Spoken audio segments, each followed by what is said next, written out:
මෙම වීඩියෝන් ඔබට අබ්ස් වර්චුවල් කැමරාව හවුම් සාතික මත භාවිත කරන ආකාරය පෙන්වන්නේ යන්නේ නිසා ඔබට දැකගන්න පුළුවන් ඒක ඇත්තටම ඉතාම සරලයි සහ පහසුයි. ඉස්සරහට ඔබ කළ යුතු දේ නම් මේ ෆයිල් දෙකම ඉන්ස්ටෝල් කිරීමයි. මම ඔබට ලින්ක් එක විස්තරය දෙන්නම්. එවැනිම දෙකම බගින්න අපි ඒවා ඉන්ස්ටෝල් කරන්න යනවා. ඒ නිසා මම එක එකට බගන්න කලක් කරනවා සහ බැගිනීම ඉතා ඉක්මනින් ආරම්භ විය යුතුයි. උදාහරණයක් ලෙස මේක සඳහා බැගිනීම ආරම්භ වෙනවා සහ අනිකුත් දැන් බගින්නේ.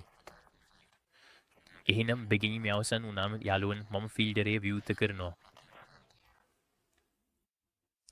කරු යාළුවන් බැගිනීම ඉවරයි. එහෙනම් ඒවා ඒ ෆීඩර් වල විවෘත කිරීම.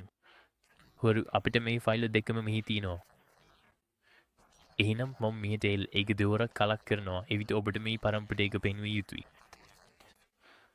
ඊළඟට ඔබට කරන්න තියෙන්නේ HQRD කලක් කර මේ පසුව VRYD කලක් කර අනුමත කරන්නේ. එවිට ඒ ඔබගෙන් රෙජිස්ටර් වෙනසක් කරන්න කැමතිද කියලා අහනවා.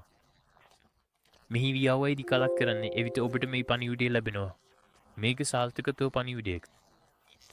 මෙහි ක්‍රම දෙකටම මේක කරන්නේ. අපි ඒක නැවතත් කරනවා. ඒක හරිම පහසුයි සහ සරලයි. ඉදිරියටත් VRYD කලක් කරන්න ඔබට නැවතත් මේ පණිවිඩය ලැබෙනවා. ඊළඟට ඔබ කළ යුතුද වෙන්නේ ඔබ උපාංග කළමනාකරුව වෙත යමයි. මහ Windows ලිජනීමත දකුණු කලක් කරන්න මහ උපාංග කළමනාකරු කලක් කරන්න පසුව අපි කරන්න යන්න අපි පරිගණකයට ඇතුළත් කැමරාව ආකාරය කිරීමයි. ඒ නිසා ඔබ ලැප්ටොප් එක භාවිතා කරනවා නම් ඔබට ඇතුළත් කැමරාවක් තිබිය යුතුයි. මේ අපිට පිහිට වෙබ් කැමරාව තියෙනවා.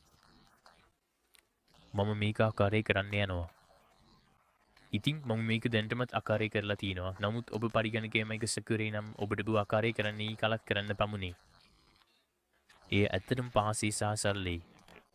ඊළඟට ඔබ කළ යුතුද වන්නේ ඔබ බරුවසරේ සෙක්සිම් වෙත යමයි. මට නවී ටැබ් එකක් වූත් කරන්න දෙන්න මෙහි කලක් කරන්නේ. අපි බරුවසරේ සෙක්සිම් වෙත යන්න යනවා හෙරිද. මේකේ අපි කරන්න තියෙන්නේ යාළුවන් මෙතනට ගිහින් සෙක්සිම් ඩී කලක් කරන්න පහළට යන්න සහ ඊ සෙක්සිම් ඩී කලක් කරන්න.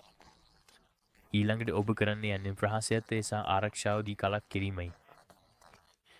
ඊට පස්සේ ඔබ කරන්න යන්නේ යාළුවන් පහළට යන්නයි. මම ඔබට හරියටම කරන්න ඕනදී දක්වන්නම්. ඒක නිසා මෙතන යාළුවන් ඔයාලා කරන්න තියෙන්නේ වඩුයි සෙක්සිම් ඩී කලක් කරන්න පහළට යන්න කුමාර වී කලක් කරන්න. එතනින් අපිට කැමරාව වෙනස් කරන්න පුළුවන්. අපිට අපි කැමරාව තිරෙන්න ඕනි. ඒ නිසා මේ මහතා අපි පරිගණකයේ සමානයෙන් භාවිත කරන කැමරාව තමයි මේ. ඒ කරලා ඉවර වෙනම යාළුවන් ඔයාලා ආපහු අබ්ස් එකට යන්න පුළුවන්. වර්චුවල් කුමාර ආරම්භ කරන්න ඊ කලක් කරන්න ඔයාලගේ වර්චුවල් කුමාර එක ආරම්භ කරන්න යාළුවන් සෙක්සම් වලට යන්න ඔයාලා සකස් කරපු අලුත් කැමරාව සක්‍රිය කරන්න ඒක සිටි කරන්නේ එතන ඔයාලා හවුම් තිබේ ග්‍රැෆික්ස් කරන්න පුළුවන්. ඒක සක්‍රිය කරලා ඉවර වෙනම යාළුවන් ඒක උපාංග කළමනාකර තුල සක්‍රිය කරලා තියෙනවා නම් ඔයාලා අබ්ස් හරහා ඒක භාවිත කරන්න පුළුවන්. ඒ ඇත්තටම මෙතරම් සරලයි සහ පහසුයි. ඒ නිසා ඔයාලා අබ්ස් හරහා ඔයාලගේ වර්චුවල් කැමරාව භාවිත කරනවා. මේක මා සෙකියුර් කරලා ඉවර වෙනම ඊට පස්සේ ඔයාලගේ හැම එෆෙක්ට්ස් එකම සහ ඒ වගේ දේවල් කරන්න පුළුවන්. ඉතින් මේ වීඩියෝ ඔයාලට ප්‍රයෝජනවත් වෙලා තියෙනවා කියලා මම හිතනවා යාළුවනේ. එහෙමනම් කරුණාකරු ලයික් ලී බෙතුම ඔබන්න කියලා හිතන්නේ.